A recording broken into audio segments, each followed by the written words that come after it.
Teman-teman ada yang tahu ini tari apa?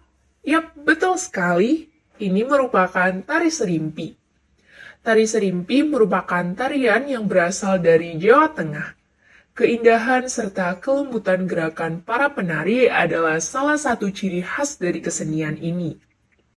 Maka tak heran jika jenis tarian ini cukup digandrungi banyak seniman lokal maupun mancanegara. Gerakan tari yang lemah gemulai seolah menggambarkan peringai perempuan Jawa Tengah yang terkenal akan kelembutan serta sopan santunnya. Membicarakan mengenai sejarah tari serimpi, tentu kita tidak dapat terlepas dari kisah Raja Mataram yang paling tersohor, yakni Sultan Agung Hanyokrokusumo. Pada masa kekuasaan beliau, kerajaan Mataram Islam mencapai puncak kejayaan dan sangat terkenal hingga ke penjuru Nusantara. Salah satu bukti kejayaan Mataram pada masa pemerintahan Sultan Agung sedikit banyak juga bisa kita pelajari dari tumbuh dan berkembangnya kesenian tradisional dari dalam keraton. Salah satu kesenian yang bermula pada masa tersebut tak lain adalah tari serimpi. Sebuah kesenian yang memperlihatkan keindahan serta nilai estetika seni tinggi yang identik dengan keanggunan, kecantikan, serta kesopanan para penarinya. Pada masa pemerintahan Raja Mataram ketiga tersebut, jenis tarian ini memiliki fungsi sakral yang dipertunjukkan pada acara-acara tertentu saja, seperti acara Pisowanan Agung maupun acara peringatan hari penting kerajaan. Namun, pada masa kemerdekaan, kesenian yang berasal dari dalam keraton ini mulai dikenalkan pada masyarakat umum dan secara berkelanjutan dikenal sebagai salah satu kesenian hiburan hingga saat ini. Awalnya, para penari menggunakan dodotan dan gelung bokor sebagai motif hiasan di kepala. Kini, pakaian penari serimpi menggunakan baju tanpa lengan dengan hiasan burung kasuari di kepala, gelang berhiaskan bunga ceplok, dan jebahan. Sama seperti tarian tradisional Indonesia lainnya, tari serimpi menggunakan iringan musik saat tampil di atas panggung.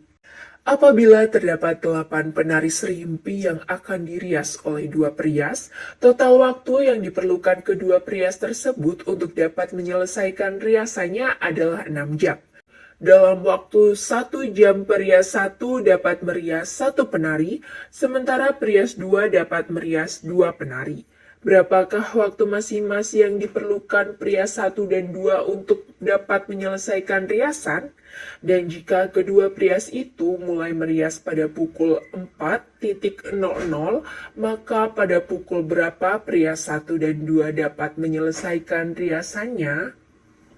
Sekarang saatnya menyelesaikan. Jadi diketahui kalau perias 1 dapat merias 1 penari per jam dan perias 2 dapat merias 2 penari per jam. Total waktu rias kedua perias adalah 6 jam dan total penari yang dirias adalah 8 penari. Memulai rias pada pukul 4.00 dan yang ditanyakan berapa waktu masing-masing yang diperlukan perias 1 dan 2 untuk dapat menyelesaikan riasan, pada pukul berapa perias 1 dan 2 dapat menyelesaikan riasan. Sekarang kita akan misalkan. Misal ya, waktu rias perias 1 adalah X dan waktu rias perias 2 adalah Y. Maka kita akan bikin dulu model matematika dari data-data tersebut. Nah, model matematika yang pertamanya adalah persamaan dari banyaknya penari, yaitu X ditambah 2Y sama dengan 8. Dan model matematika yang kedua yaitu X ditambah Y sama dengan 6. Kita akan mengeliminasi variabel Y-nya. Tapi karena dari kedua persamaan tersebut, koefisien variabel Y sudah sama dengan 1 semua, maka langsung saja kita eliminasi sehingga menyisakan 2Y sama dengan 4 dan Y sama dengan 2. Kemudian, seperti biasa, kita substitusikan Y pada persamaan X ditambah Y sama dengan 6, sehingga X ditambah 2 sama dengan 6 dan X sama dengan 4. Jadi, pria 1 dapat menyelesaikan pekerjaannya selama 2 jam, sementara pria 2 dapat menyelesaikan pekerjaannya selama 4 jam.